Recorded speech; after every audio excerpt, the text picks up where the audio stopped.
સમાચારો જોઈએ વિસ્તારથી। સૌથી પહેલા સુરેન્દ્રનગરના મૂડીના ગામમાં સાગર નામનો માસૂમ બોરવેલમાં પડી જતા તંત્ર દોડતું થઈ ગયું હતું। બાળકને હેમખેમ બહાર કાઢવા રેસ્ક્યુ ઓપરેશન હાથ ધરાયું, પણ સદનસીબે ન બચાવી શકાયું। બદનસીબે અહીં ન બચાવી શકાયું બાળકને।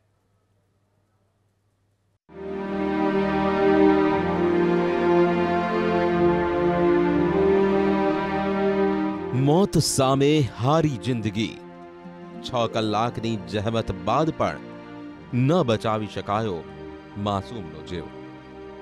સુરેન્દ્રનગરના મૂળીના કરશનગઢમાં રમતા રમતા બોરવેલમાં પડી ગયો હતો 4 વર્ષનો સાગર। બાળક બોરવેલમાં પડતા જ પરિવાર ધ્રુસકે ધ્રુસકે રડી રહ્યો હતો। 250 ફૂટ ઊંડા બોરવેલમાં પડેલા સાગરને બચાવવા શરૂ થઈ બચાવ કામગીરી। સાગરને જીવિત રાખવા દોડી આવેલી 108ની ટીમે બોરવેલમાં ઓક્સિજન ઉતાર્યા। અમદાવાદ અને રાજકોટથી ફાયર બ્રિગેડની ટીમ બોલાવવામાં આવી।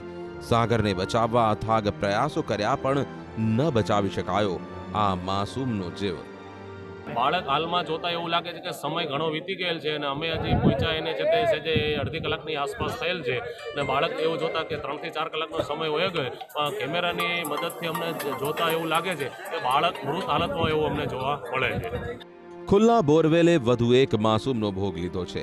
આ અગાઉ પણ બોરવેલમાં બાળકો ખાબકવાની ઘટનાઓ બની ચૂકી છે। ખુલ્લા બોરવેલ નહીં રાખવા તંત્રે આદેશ કર્યા છે, છતાં બેદરકારીના લીધે બાળકો ભોગ બની રહ્યા છે। જિગ્નેશ પંડ્યા, એબીપી અસ્મિતા, સુરેન્દ્રનગર। આગળ વાત કરીએ, અમદાવાદ સિવિલ હોસ્પિટલમાં તબીબને માર મારવાને મામલે પોલીસે 3 આરોપીઓની ધરપકડ કરી છે। મહત્વના સમાચાર સામે આવી રહ્યા છે। શાહીબાગ પોલીસે 3 આરોપીઓની ધરપકડ કરી લીધી છે, જ્યારે એક મહિલા હોવાથી પોલીસે તેની ધરપકડ કરી છે। મહત્વનું છે કે દર્દીના સગાએ તબીબો પર હુમલો કરતા 250થી વધુ તબીબો હડતાળ પર ઉતરી ગયા છે અને સુરક્ષા પૂરી પાડવાની માંગ કરી રહ્યા છે। મહત્વના સમાચાર સામે આવી રહ્યા છે। જે રીતે ડોક્ટર્સ પર હુમલો કરવાની સતત ઘટનાઓ વધતી રહે છે, જેમાં વધુ આ 3 આરોપીઓ કે જેમણે આજે ડોક્ટર્સ પર હુમલો કર્યો હતો તેમની ધરપકડ કરી લેવાઈ છે અને એક મહિલા હોવાથી પોલીસે તેની પણ ધરપકડ કરી છે।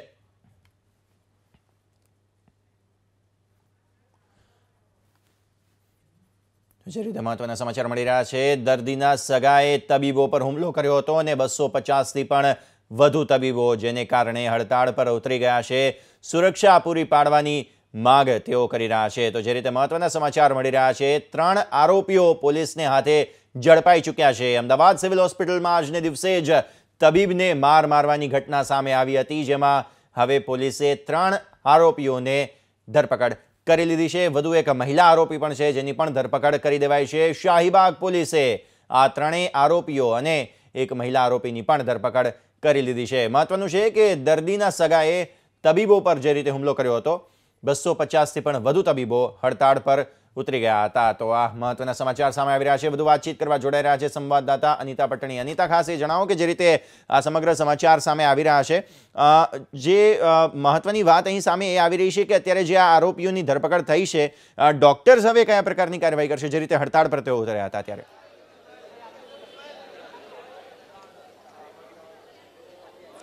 જે ખાસ તો અત્યારે જે માહિતી મળી રહી છે, પોલીસ દ્વારા જે ડૉક્ટર છે કેન્સર વિભાગના, તેમની પર જે હુમલો કરનાર 3 આરોપીની ધરપકડ કરવામાં આવી છે। ખાસ તો હું તમને જો અત્યારે હાલ જે બીજે મેડિકલ કોલેજ છે તેનો માહોલ બતાવી દઉં છું કે અત્યારે મોટી સંખ્યામાં જે ડૉક્ટરો છે તે તમામ અત્યારે અહીંયા ઉપસ્થિત થયા છે, તમામ અત્યારે બેઠક કરી રહ્યા છે। ખાસ તો જે હડતાળને લઈને તેમનો જે નિર્ણય હતો, કારણ કે સુરક્ષાને લઈને જ્યારે વાત થઈ હતી, અગાઉ જે મહિલા ડૉક્ટર ઉપર જે હુમલો થયો હતો, ત્યારબાદ સુરક્ષાની જે વાત અને આશ્વાસન આપવામાં આવ્યું હતું, લેખિતમાં બાંયધરી આપવામાં આવી હતી, તેમ છતાં આજે ફરી એક વખત જ્યારે ડોક્ટર પર જ્યારે હુમલો થયો તો એક રોષ ચોક્કસ અત્યારે હાલ ડોક્ટરોમાં જોવા મળી રહ્યો છે। મોટી સંખ્યામાં ડોક્ટરો અત્યારે બીજે મેડિકલ કોલેજ ખાતે અત્યારે ઉપસ્થિત થયા છે। તમામ અત્યારે હાલ બેઠક કરવાના છે કે હવે પછીનું તેઓ હડતાલ કન્ટિન્યુ રાખશે કે જે અત્યારે હડતાલ ખતમ કરવાના છે, તે તમામ મુદ્દાને લઈને અત્યારે હાલ તેઓ બેઠક કરી રહ્યા છે।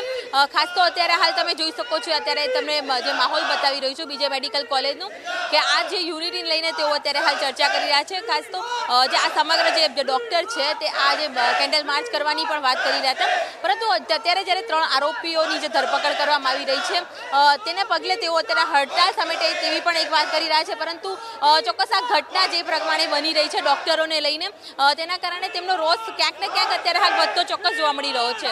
યસ બિલકુલ અનિતા, ખાસ જે રીતે ડોક્ટર્સ પણ પોતે અત્યારે નારાઓ લગાવી રહ્યા છે, ખાસ અત્યારે જે રીતે સંકેતો મળી રહ્યા છે, જો અહીં સુરક્ષા પૂરી પાડવામાં આવે છે, વધુ કોઈ પગલાં લેવામાં આવે છે, તો શું એવું માની શકાય કે જલ્દીથી જ ડોક્ટરો પરત પોતાની જે ડ્યુટી છે તેઓ નિભાવવા લાગશે?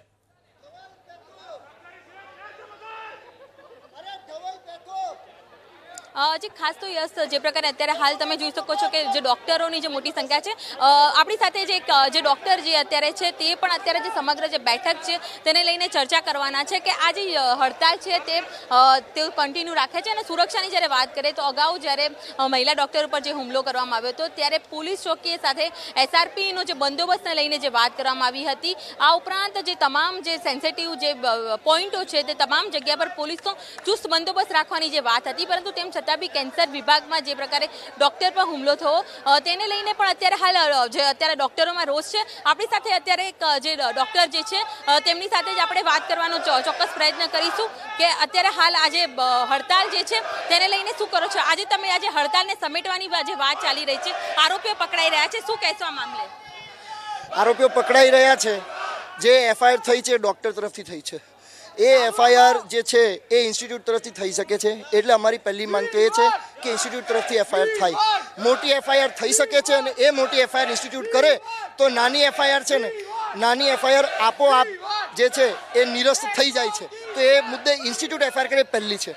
બીજી અમારી જે ડિમાન્ડ છે એ છે કે PCR van, armed guard, armed security, PCR van, armed security. જી બિલકુલ. અને તો જે રીતે ખાસ અત્યારે આપણે જોઈ રહ્યા હતા, અનિતા અમારા સંવાદદાતા ખાસ આ વાત કરી રહ્યા હતા, અને જે રીતે ડોક્ટર્સ જે છે તે હજુ પણ હડતાળ જાળવી રાખવાના મૂડમાં અત્યારે અહીં જણાઈ રહ્યા છે, તો આ સમગ્ર મામલે પોલીસ તંત્રનું શું કહેવું છે તે સાંભળી લઈએ.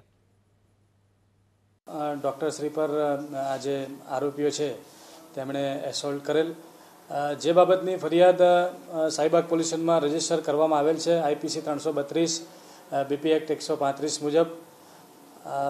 તપાસના કામે કુલ 4 આરોપી છે, તેમાં 3 આરોપીને એરેસ્ટ કરવામાં આવેલ છે, એક લેડીઝ આરોપી છે.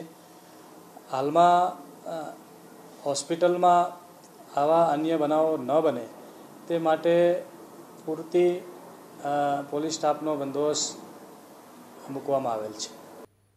આગળ હવે વાત કરીએ રાજ્ય મંત્રી મંડળમાંથી પડતા મુકાયેલા અકોટાના ધારાસભ્ય સૌરભ પટેલની વિધાનસભાની ચૂંટણી લડવાની ઈચ્છા છે. આ ઈચ્છા તેમણે ABP અસ્મિતા પર વ્યક્ત કરી છે. સૌરભ પટેલે કહ્યું છે કે પાર્ટી ટિકિટ આપશે તો તેઓ વિધાનસભાની ચૂંટણી લડશે. સૌરભ પટેલે કહ્યું કે પાર્લામેન્ટરી બોર્ડ નક્કી કરશે તે મતક્ષેત્રથી તેઓ ચૂંટણી લડવા તૈયાર છે. ભારતીય જનતા પાર્ટીનો કાર્યકર્તા લોકોની વચ્ચે રહી લોકોના કામો માટે છે, સત્તા માટે નથી. પાર્લામેન્ટરી બોર્ડ નક્કી કરે કે એને ઇલેક્શન લડવું કે ન લડવું. એટલે અમારી પાસે આ વિષય માટે કોઈ જાતના કોઈ બી ધારાસભ્ય હોય 182 એને ક્યાંથી લડવું એ માત્ર પાર્લામેન્ટરી બોર્ડ. આગળ વાત કરીએ વડોદરામાં ભાજપ પ્રદેશ અધ્યક્ષ જીતુ વાઘાણીએ પક્ષના સ્થાપના દિવસની ઉજવણી કરી. સમા વિસ્તારની સોસાયટીઓમાં જઈ વાઘાણીએ ભાજપની સિદ્ધિઓ વિશે જાણકારી આપી. વાઘાણીએ મુંબઈ ચેક બાઉન્સને મામલે કોંગ્રેસ પર દુષ્પ્રચારનો આરોપ લગાવ્યો અને કહ્યું કે તેમણે કોઈ ચેક પર સહી કરી જ નથી. તેમના ઘરે પોલીસ તપાસ માટે આવી જ નથી.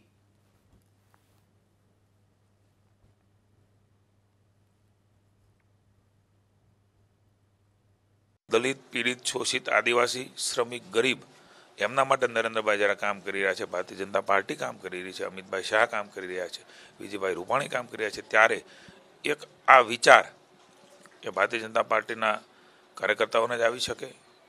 હું ભારતીય જનતા પાર્ટીની ટીમને અભિનંદન આપું છું કે બૂથની અંદર એક વાલ્મીકી સમાજના ઘરે મને ચા પાણી નાસ્તો કરવાનો અને બૂથના કાર્યકર્તાઓ સાથે વિચાર વિમર્શ કરી અને ભારતીય જનતા પાર્ટીના પૂર્વજોએ જે કામગીરી કરી છે, આદરણીય દીનદયાળ ઉપાધ્યાયજી હોય, શ્યામા પ્રસાદ મુખર્જી હોય, અટલ બિહારી વાજપેયી હોય, અડવાણીજી હોય, મુરલીમનોહર જોશીજી હોય કે તમામ પ્રમુખોએ જે પ્રકારે ભારતીય જનતા પાર્ટીને અત્યારે અહીંયા પહોંચાડી છે એ તમામને હું નતમસ્તકે વંદન કરું છું.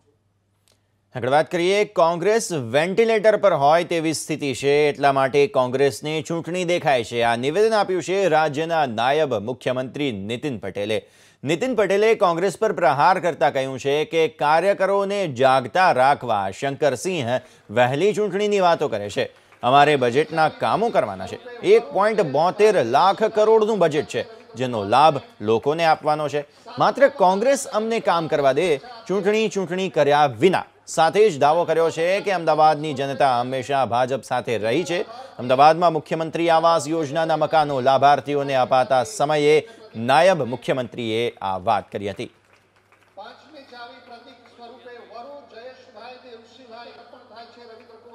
કોંગ્રેસને તો સતત ચૂંટણી દેખાય છે, એમને ઊંઘ પણ આવતી નથી, એટલે એ ચૂંટણી કરે છે.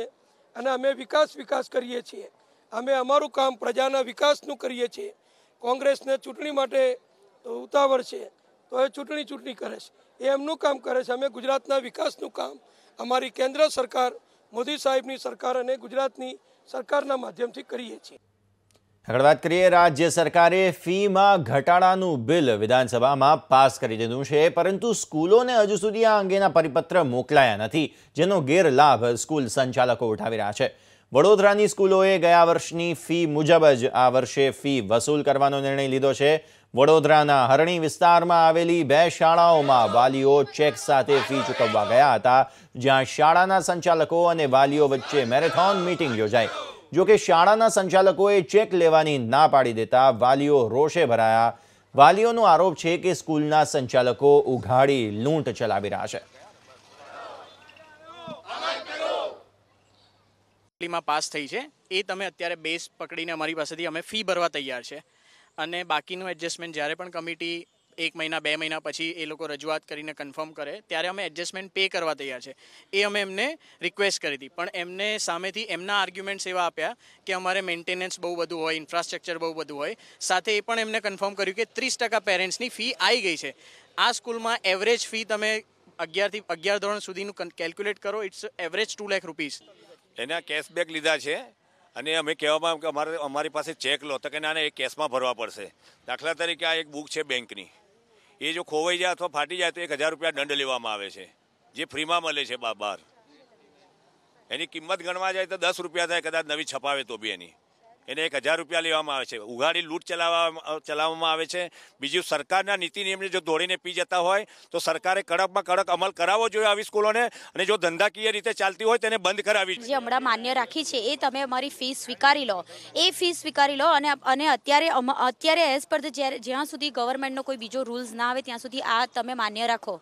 હવે અત્યારે એ લોકો અમને એ ઇન્સિસ્ટ કરે છે કે ના, અમારું મેનેજમેન્ટ અત્યારે આટલી ફીમાં કેવી રીતના 15,000માં અમે મેનેજ. આ સાથે જ સમાચારોમાં સમય થયો છે વિરામનો. વિરામ બાદ નજર કરીશું 5 મિનિટમાં પ્રદેશની ખબરો પર.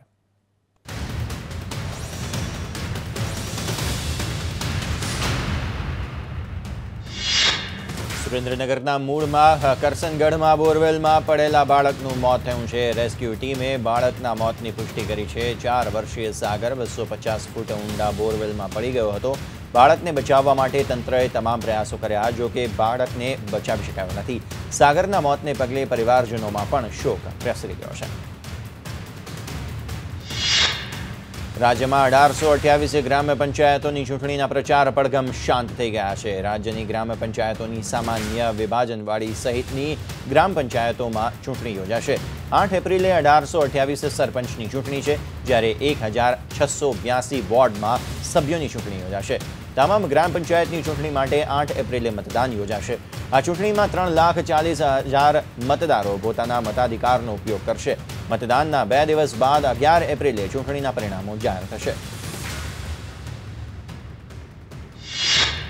ગુજરાત સરકારે તૈયાર કરેલા ખાનગી શાળા ફી નિયંત્રણ કાયદાની ઉત્તર પ્રદેશ સરકારે પણ નોંધ લીધી છે. ઉત્તર પ્રદેશના નાયબ મુખ્યમંત્રી દિનેશ શર્માએ ગુજરાતના શિક્ષણ મંત્રી ભૂપેન્દ્રસિંહ ચુડાસમા સાથે વાત કરીને બિલની કોપી મંગાવી છે. તાજેતરમાં જ રાજ્ય સરકારે ખાનગી શાળામાં ફી નિયંત્રણ અંગેનું વિધેયક વિધાનસભામાં પાસ કર્યો છે. લાખો કરોડો વાલીઓ ઊંચી ફીથી પરેશાન છે, ત્યારે યુપી સરકારે પણ વાલીઓને રાહત આપવા માટે આગળ વધી રહી હોવાના સંકેત આપ્યા છે. રાજ્ય સરકારના વિવિધ વિભાગોમાં સીધી ભરતીથી ઉચ્ચ કમ્પ્યુટર શિક્ષણ સાથે ભરતી થતા કર્મચારીઓને કમ્પ્યુટર કૌશલ્યની CCC અને CCC+ની પરીક્ષામાંથી મુક્તિ આપવાનો નિર્ણય લીધો છે. CCCની પરીક્ષા કમ્પ્યુટરની જાણકારી માટે લેવામાં આવે છે, જે કે સીધી ભરતીમાં આવતા ઉચ્ચ શિક્ષણ મેળવનાર કર્મચારીઓને અગાઉથી જ કમ્પ્યુટરની જાણકારી હોવાનું સરકારના ધ્યાનમાં આવતા નિર્ણય લેવાયો છે. આથી કમ્પ્યુટરની ઉચ્ચ લાયકાત ધરાવતા 26 કોર્સ કરેલા કર્મચારીઓને મુક્તિ આપવાનો સરકારે નિર્ણય લીધો છે. પ્રધાનમંત્રી નરેન્દ્ર મોદી 2 દિવસના ગુજરાત પ્રવાસે આવવાના છે. પ્રધાનમંત્રીના ગુજરાત કાર્યક્રમને લઈને સુરતમાં મહત્વનો મહોત્સવ જેવો માહોલ જોવા મળી રહ્યો છે. 16મી એપ્રિલે સાંજે 8 વાગ્યે પ્રધાનમંત્રી મોદીનું સુરત એરપોર્ટ પર ભવ્ય સ્વાગત કરવામાં આવશે. ખાસ વાત એ છે કે સુરત એરપોર્ટથી ગૌરવપથ થઈને અઠવા લાઇન્સ ચોપાટી સુધી પ્રધાનમંત્રીનો રોડ શો પણ છે. રોડ શોના રૂટ પર આવતી 100 ઇમારતોને 3D ટેકનિકથી તેમજ ખાસ લાઇટિંગથી શણગારવામાં આવશે. ઉપરાંત પ્રધાનમંત્રી મોદી 17 એપ્રિલે સવારે 9 વાગ્યાથી સુરતની સુમુલ ડેરી રોડ પર પાટીદાર સંસ્થાની કિરણ હોસ્પિટલનું ઉદ્ઘાટન કરશે. આ સિવાય પ્રધાનમંત્રી વ્યારા પાસે આવેલા બાજીપુરમાં સુમુલ ડેરીના પ્લાન્ટનું ઉદ્ઘાટન કરશે. વડોદરા જિલ્લામાં કોંગ્રેસને લાગ્યો છે મોટો ઝટકો. 26 સભ્યોવાળી પાદરા તાલુકા પંચાયત કોંગ્રેસના હાથમાંથી સરકે તેવા સંકેત મળી રહ્યા છે. આજે મળેલી સામાન્ય સભામાં તાલુકા પંચાયતના પ્રમુખ વિરુદ્ધ અવિશ્વાસની દરખાસ્ત પાસ થઈ ચૂકી છે. આ તાલુકા પંચાયતમાં કોંગ્રેસના 10, ભાજપના 10 અને અપક્ષના 2 સભ્યો છે. બેઠકમાં પ્રમુખ સહિત કોંગ્રેસના 8 સભ્યો ગેરહાજર રહ્યા હતા. ઉપપ્રમુખની અધ્યક્ષતામાં સામાન્ય સભા મળી, જેમાં 18 સભ્યોએ કોંગ્રેસના પ્રમુખ વિરુદ્ધ અવિશ્વાસની દરખાસ્તના સમર્થનમાં મતદાન કર્યું. રાજ્ય સરકારે ફીમાં ઘટાડાનું બિલ વિધાનસભામાં પાસ કરી દીધું છે, પરંતુ સ્કૂલોને હજુ સુધી આ અંગેના પરિપત્રો મોકલાયા નથી, જેનો ગેરલાભ સ્કૂલ સંચાલકો ઉઠાવી રહ્યા છે. વડોદરાની સ્કૂલોએ ગયા વર્ષની ફી મુજબ જ આ વર્ષે ફી વસૂલ કરવાનો નિર્ણય લીધો છે. વડોદરાના હરણી વિસ્તારમાં વાલીઓ પાસેથી વધુ ફી ઉઘરાવાતા હોબાળો મચ્યો છે અને વાલીઓ અને સંચાલકો વચ્ચે મીટિંગ યોજાઈ. કેગના અહેવાલમાં અમદાવાદ મ્યુનિસિપલ કોર્પોરેશનનો 600 કરોડનો ભ્રષ્ટાચાર થયો હોવાનો આરોપ લગાવી અને અમદાવાદ શહેર કોંગ્રેસમાં આક્રમક થયું છે. શહેર કોંગ્રેસ પ્રમુખ ચેતન રાવલ અને એએમસીમાં નેતા વિપક્ષ દિનેશ શર્મા પક્ષના કાર્યકર્તાઓ સાથે એએમસીની ઓફિસ પહોંચ્યા અને સૂત્રોચ્ચાર તેમજ બેનર સાથે વિરોધ પ્રદર્શન કર્યું. કોંગ્રેસ વેન્ટિલેટર પર હોય તેવી સ્થિતિ છે, એટલા માટે કોંગ્રેસને ચૂંટણી દેખાઈ રહી છે. આ નિવેદન આપ્યું છે રાજ્યના નાયબ મુખ્યમંત્રી નીતિન પટેલે. નીતિન પટેલે કોંગ્રેસ પર પ્રહાર કરતા કહ્યું કે કાર્યકરોને જાગતા રાખવા શંકરસિંહ વહેલી ચૂંટણીની વાતો કરે છે. અમારે બજેટના કામો કરવાના છે. 1.72 લાખ કરોડનું બજેટ છે, જેનો લાભ લોકોને આપવાનો છે.